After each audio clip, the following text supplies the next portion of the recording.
Your Excellency, Ambassador Dr. Thierry Mathu, Madame Mathu, Pondicherry Consul General, Monsieur Etienne Roland Pierre, Monsieur Gregor Trumel, Director of the French Institute in India, other dignitaries from the French Embassy, my family, and all of you dear friends here. Namaste, bonsoir, and thank you for being here to share this beautiful moment with me. Many years ago, when I was 19 years old, on our first ever trip to Paris, we stood like gawking tourists in front of the Élysée Palace and looked through the gates clicking pictures. Those days there was no security. You could make pictures, you could stand there, no longer possible. I never dreamt that one day I would be receiving an honor from that very same presidential palace. May I request the ambassador to accept and convey to the President and the government of France my warm thanks and joy for this recognition. My family had ties with France for many decades, as the ambassador has already pointed out.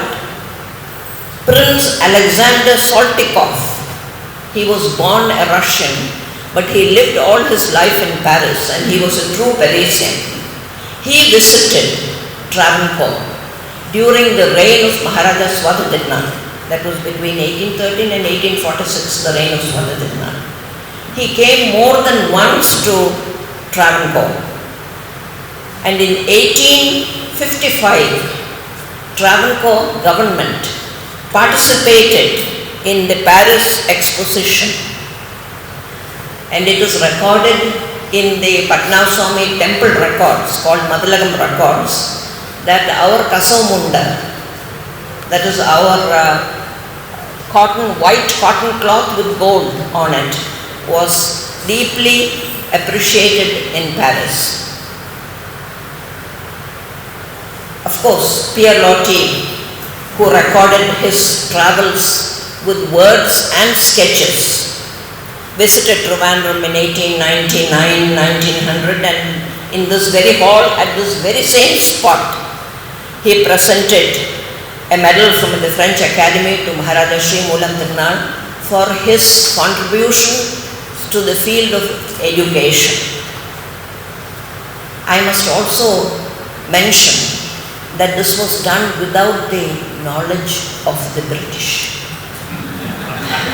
It had to be done rather secretly.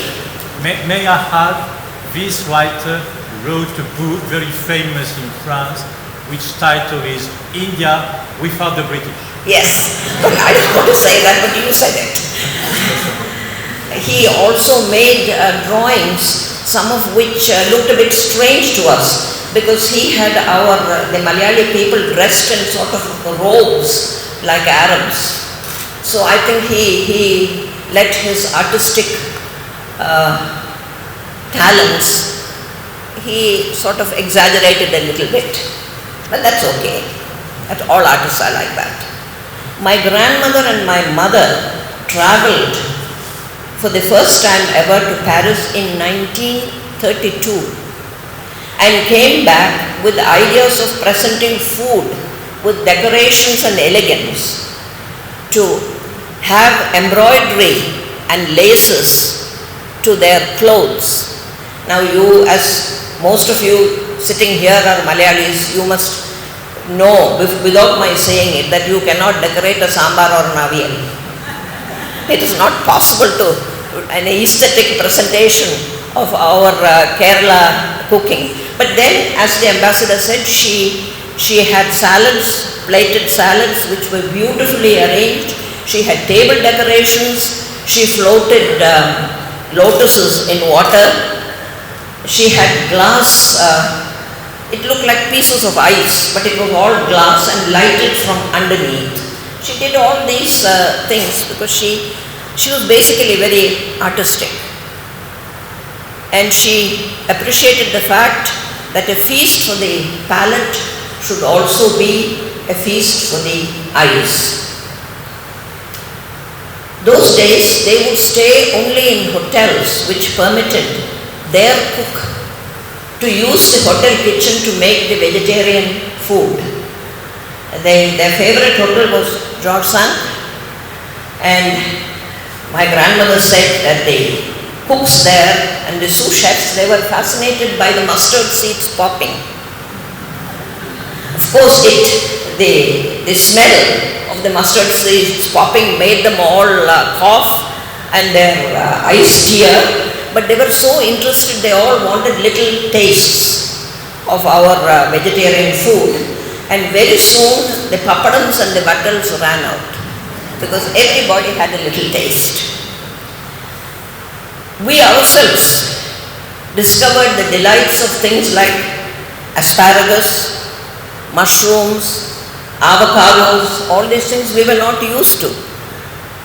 So I remember asparagus was one of my favorite things, and that's what we still go back to the Alsace for, and we enjoy that very much. The delicate sauces that the French serve, and I have a sort of fiery palate myself. So I was very careful to conceal my little private vial of cayenne pepper in my handbag and not to let the staff in the restaurants, the waiters and the French chefs ever see it. So I was very careful about taking it out. My son discovered the world of European music and the French language through the Alliance Française. In this connection, I must particularly thank the Alliance, Margot, Narayani. They have all been helping me to organize this function here. We have not had very many European functions in this hall. I think in my memory, this is the first one, unless you count the Kathakali performance. That was also exactly here.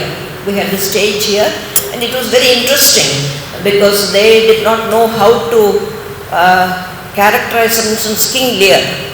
Should King Lear be Katti, Pacha, Chomanadadi, Kartatadi? They didn't know that, the different. So finally they made him a green face. He was a goodie.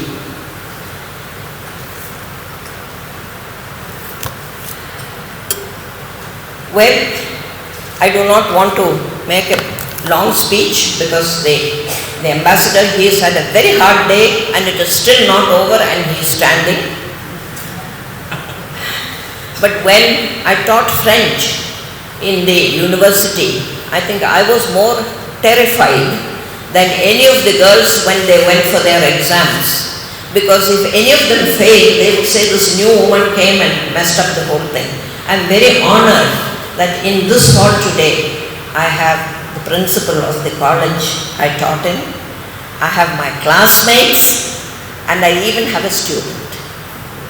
They are all here today. And I am very, very relieved and honored to say that all my students passed their French exams. I think I must have prayed harder than any parent or student. So that I feel that any honor done to a Malayali is a recognition for all Malayalis all over the world, wherever they live. And in all that humility, I receive this medal as a symbolic continuation of the friendship and goodwill that exists between my family, my state and my country with France. As India and France share dreams, hopes, joys, and sometimes sorrows, fears and tensions, let us look forward. Thank you once again and God bless you all.